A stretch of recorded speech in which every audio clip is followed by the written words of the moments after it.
Hello guys, welcome back to the channel and welcome back to elite wrestling.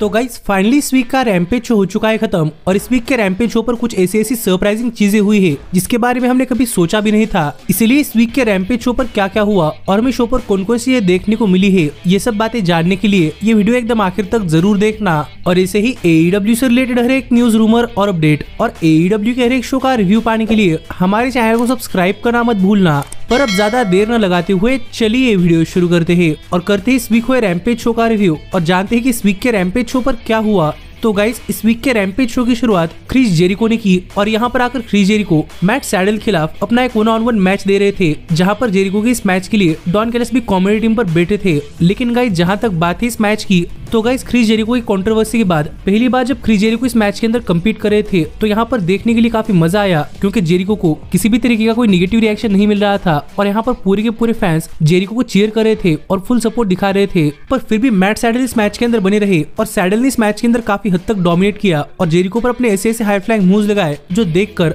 एक time के लिए Jericho को भी अपने पुराने हाई फ्लाइंग मूव्स लगाने पड़े, जिससे कि वो इस मैच के अंदर अपना कमबैक कर पाए। और फिर एक बार यहाँ पर जेरिको के पुराने मूव्स देखने के लिए काफी मजा भी आया। लेकिन आखिरकार out of nowhere Matt Sydal पर अपना फिनिशर जूडस इफेक्ट लगाकर उन्हें पिन कर जेरिको ने यह मैच जीत लिया है। पर ये मैच जीतकर जब जेरिको बैक से जा रहे थे तो जब जेरिको रैंप पर पहुंचे तभी कुनुस्के तकेत्सा ने यहाँ पर आकर जेरिको पर अटैक करना स्टार्ट कर दिया, जहाँ पर AEW के स्टार्स और रेफरीज ने आकर इन दोनों सुपरस्टार्स को सेपरेट किया। लेकिन इसी हाथापाई के बीच कुनुस्के तकेत्सा ने क्रिस्टोफर डेनियल्स पर भी अटैक कर दिया। तो देखना पड़ेगा कि आगे चलती उनके बीच में क्या होता है, पर फिलहाल के लिए तो इन्हें सेपरेट कर दिया गया था। लेकिन इसके बाद में रैम्पेज शो पर जेफ हार्डी और डार्बी अलिन के मैच के लिए खाए वीडियो देखने को मिला, जिसके बाद में पेंटा शो पर आते हुए दिखाई दिए, क्योंकि उनका मैच एंथनी हेनरी के खिलाफ होने वाला था। और गाइस, एंथनी हेनरी फिलहाल में रिंग ऑफ ऑनर कंपनी के लिए काम करते हैं और मैंने उन्हें उतना नहीं देखा, लेकिन इस मैच के अंदर जैसे ही मैच शुरू हुआ वैसे एंथनी हेनरी ने अपनी काफी बढ़िया परफॉर्मेंस दिखाना स्टार्ट कर दिया और एंथनी हेनरी ने इस पूरे के पूरे मैच के अंदर काफी हद तक डोमिनेट करते हुए पेंटा पर अपने काफी तगड़े और काफी इनोवेटिव मूव्स लगाए हैं,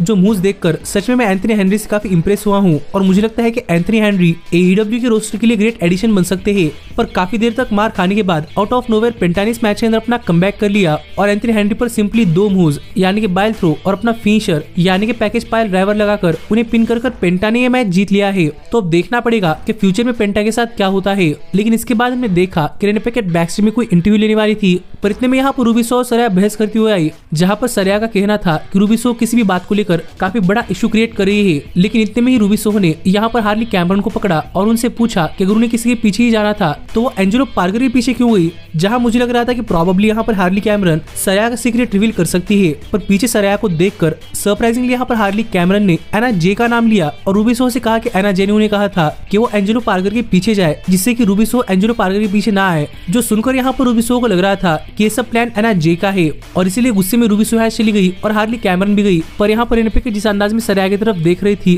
तो उससे लग रहा है कि रेने पैकेट को पता है कि पूरा का पूरा सरिया का प्लान था। पर सरिया रेने पैकेट को अपने तरफ उस तरीके से ना देखने के लिए कहकर यहाँ चली गई। तो देखना पड़ेगा कि आगे स्टोरी के अंदर क्या क्या होता है, क्योंकि फिलहाल में स्टोरी भी काफी बढ़िया तरीके से वर्क कर रही है। लेकिन इसके बाद में शो पर क्रिस स्टैटलैंडर एक 1-on-1 मैच के लिए आती हुई दिखाई दी, जहाँ पर उनका मैच क्वीन अमीनाटे के खिलाफ होने वाला था, जो कि एक लोकल स्टार है या फिर रिंग ऑफ ऑनर कंपनी पर काम करती है। पर यहाँ पर फिर एक बार ये देखकर काफी अच्छा लगा कि उन्हें भी एक एंट्रेंस मिला है, जो देखकर लग रहा है कि वो AEW टेलीविजन पर काफी हेवीली फीचर हो रही है। तो देखना पड़ेगा कि उनका फ्यूचर क्या होता है। पर जैसे यहाँ पर क्रिस स्टैटलैंडर और क्वीन अमीनाटे का मैच स्टार्ट हुआ तो ये दोनों ही रेसलर्स अपनी काफी बढ़िया परफॉर्मेंस दे रहे थे। लेकिन यहाँ पर क्रिस स्टैटलैंडर को देखकर रिंग साइड पर खड़े हुए स्ट्रोक लेते हुए काफी एक्साइट हो रहे थे और इसी चीज को देखकर जब एक टाइम के लिए क्रिस स्टैटलैंडर डिस्ट्रैक्ट हुई तो क्वीन अमीनाटा ने इस मैच के अंदर क्रिस स्टैटलैंडर पर काफी तगड़ा अटैक करना स्टार्ट कर दिया और स्टैटलैंडर पर ऐसे मूव्स लगाए जो देखकर लग रहा था कि स्टैटलैंडर काफी मुश्किल के अंदर है। लेकिन इसके बावजूद भी जब स्टैटलैंडर ने इस मैच के अंदर अपना कमबैक किया तो क्वीन अमीनाटा इस मैच के अंदर डटकर बनी रही, जहां पर स्टैटलैंडर भी इस मैच को लेकर काफी बार काफी फ्रस्ट्रेट हो रही थी।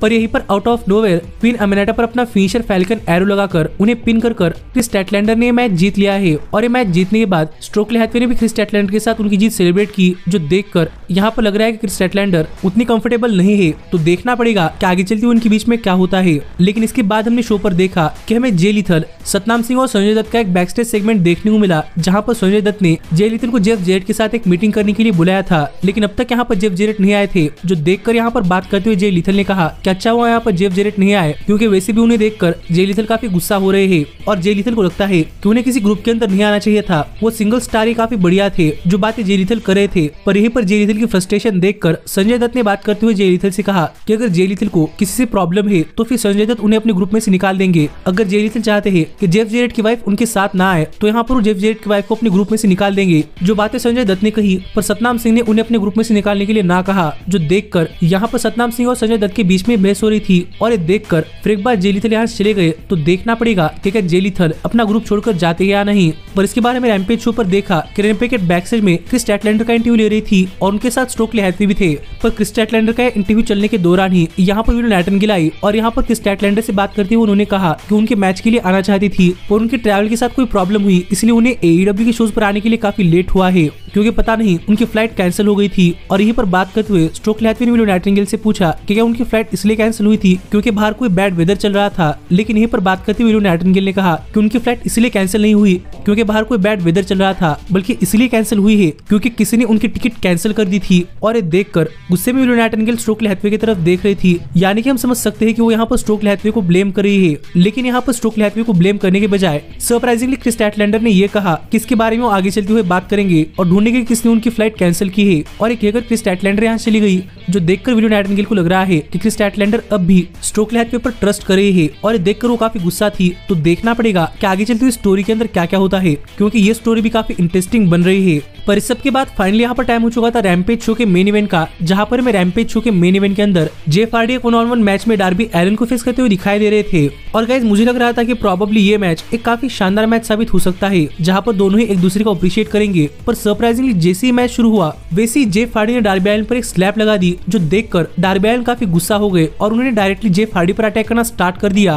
पर जैसे ही जेफ हार्डी को इस मैच के अंदर मौका मिला वैसे ही जेफ हार्डी ने यहाँ पर अपना कमबैक कर डार्बी एलन पर मानो ऐसे अटैक करना स्टार्ट कर दिया कि वो डार्बी एलन के लिए जरा भी केयर नहीं करते, क्योंकि हार्डी ने डार्बी को कमेंट टेबल के ऊपर से फेंका और उन पर चीजें फेंक कर भी मारी। और जेफ हार्डी की इस तरीके की रेसलिंग स्टाइल देखकर हम समझ पा रहे थे कि प्रोबेबली जेफ हार्डी अपने आप से या फिर किस चीज से काफी फ्रस्ट्रेट है और वो यहाँ पर अपना पूरा गुस्सा डार्बी एलन पर निकाल रहे थे। लेकिन यही चीज देखकर डार्बी एलन ने भी जेफ हार्डी पर स्लैप्स लगाकर काफी खतरनाक अटैक करना स्टार्ट कर दिया। पर जेफ हार्डी किसी भी तरीके से डार्बी एलन के मूव रिवर्स करने के लिए कामयाब हो रहे थे। और पता नहीं क्यों लेकिन मुझे पहली बार हार्डी को इस मैच के अंदर परफॉर्म करता हुआ देख ऐसा लग रहा था कि कहीं जेफ हार्डी का कोई हील टर्न तो नहीं हुआ, क्योंकि हमने जेफ को कभी भी हील सुपरस्टार के तौर पर नहीं देखा। और यहीं पर जेफ हार्डी एक टेबल लेकर आ गए जिस पर जेफ हार्डी ने डार्बी एलन को लेटाया और जेफ हार्डी इस पर स्वांटन बम लगाने के लिए गए, पर डार्बी साइड में हो गए, जिससे जेफ हार्डी खुद ही टेबल के थ्रू गए। और इस चीज का फायदा उठाकर डार्बी एलन जेफ हार्डी को रिंग के अंदर ले जाकर उन पर अपना फिनिश लगाना चाहते थे, पर जेफ हार्डी ने इसे रिवर्स कर दिया। जिस पॉइंट तक इस मैच के अंदर दिस इज ऑसम और फाइट फॉरएवर के भी चैंट्स हो रहे थे और दोनों ही रेसलर्स के लिए फैंस स्टैंडिंग ओवेशन दे रही थी। लेकिन इतने में ही जब जेफ हार्डी डार्बी एलन पर अपना फिनिशर यानी ट्विस्ट ऑफ फेट लगाने के लिए गए तो डार्बी एलन ने इसे एक रोल अप पिन के अंदर कन्वर्ट कर लिया, जो जेफ हार्डी समझ नहीं पाए और इस तरीके से डार्बी एलन ने मैच जीत लिया है, जो जेफ हार्डी के लिए एक और काफी बड़ी हार थी। लेकिन डार्बी एलन के मैच जीतने के बाद हमने देखा कि जेफ हार्डी डार्बी एलन की तरफ तालियां बजाकर उन्हें काफी कांग्रेचुलेट कर रहे थे। पर जैसे ही डार्बी एलन ने यहाँ पर फिस्ट बम के लिए कहा तो जेफ हार्डी ने इसके बारे में सोचा, पर एक किए बगैर यहाँ से जेफ हार्डी चले गए। तो देखना पड़ेगा कि क्या हमें जेफ हार्डी अपना कोई हील टर्न हिंट करते हुए दिखाई दे रहे हैं या नहीं, और अगर ऐसा होता है तो सच में हील जेफ हार्डी को देखने के लिए काफी मजा आएगा। पर ये चीज देखकर डार्बी एलन भी सरप्राइज थे और इस तरीके से इस वीक का रैम्पेज शो ऑफ एयर गया। जो शो आपको कैसा लगा आप मुझे कमेंट कर बताइए। पर गाइस मेरे हिसाब से ये शो एक काफी जबरदस्त शो रहा है। पर जाते जाते मैं आपको ये भी बताना चाहूंगा कि कल के कोलिजन शो के लिए AEW ने कौन कौन चीजें पहले से ही एडवर्टाइज की है और मैं कल के कोलिजन शो पर कौन कौन चीजें देखने को मिल सकती है। क्योंकि सबसे पहली चीज जो AEW ने कल के कोलिजन शो के लिए ऑफिशियली एडवर्टाइज की है वो ये है कि हमें कल के कोलिजन शो पर एडम कोपलन यानी कि एज का ओपन चैलेंज देखने को मिलने वाला है। तो देखना पड़ेगा कि इस बार एज का ये ओपन चैलेंज कौन एक्सेप्ट करता है। इसके साथ ही हमें कल के कोलिजन शो पर बड़ी मैथ्यूज 1-on-1 मैच के अंदर गार्सिया को फेस करते हुए दिखाई देंगे, जहां पर मुझे लग रहा है कि गार्सिया ये मैच जीतने वाले हैं। इसके साथ ही हमें कल के शो पर थंडर रोजा भी एक्शन के अंदर देखने को मिलने वाली है। तो देखना पड़ेगा उनका मैच किसके खिलाफ होता है। जॉन मॉक्सली भी एक्शन के अंदर लौटने वाले हैं, जहां पर वो शेन टेलर को फेस करेंगे। तो देखना पड़ेगा कि इतने बड़े सुपरस्टार को फेस करते हुए जॉन मॉक्सली किस तरीके से रेसल करते हैं। पर मेरे हिसाब से मॉक्सली ये मैच जीतने वाले हैं और मैं प्रोबेबली मेन इवेंट के अंदर एडी किंगस्टन और ओर्टिज, ब्रायन डेनियल्सन और क्लूडियो को फेस करते हुए दिखाई देने वाले हैं। जिस तरीके से कल के शो पर पूरा का पूरा ब्लैकपूल कॉम्बैट क्लब वापस आने वाला है। पर मेरे हिसाब से यहाँ पर एडी किंगस्टन की टीम मैच जीतने वाली है, जिस पर आपका क्या कहना है आप मुझे कमेंट कर बताइए। पर हम मिलते हैं अगली वीडियो के अंदर, जहां पर हम करेंगे कोलिजन शो का रिव्यू। तो वो वीडियो मिस ना करने के लिए हमारे चैनल को सब्सक्राइब सब्सक्राइब कर नोटिफिकेशन बेल ऑल पर सेट करना मत भूलना। पर अब मैं मिलता हूँ आपसे अगली वीडियो के अंदर, पर तब तक stay healthy, stay happy and keep watching elite wrestling. Hey, did you like that video? Click the screen for more. And where do you think you're going? Check out our official merchandise page and to support the entire cast. And thanks so much for being the elite. The elite, the elite. What, Nick, you're not going to sing it all with me this time?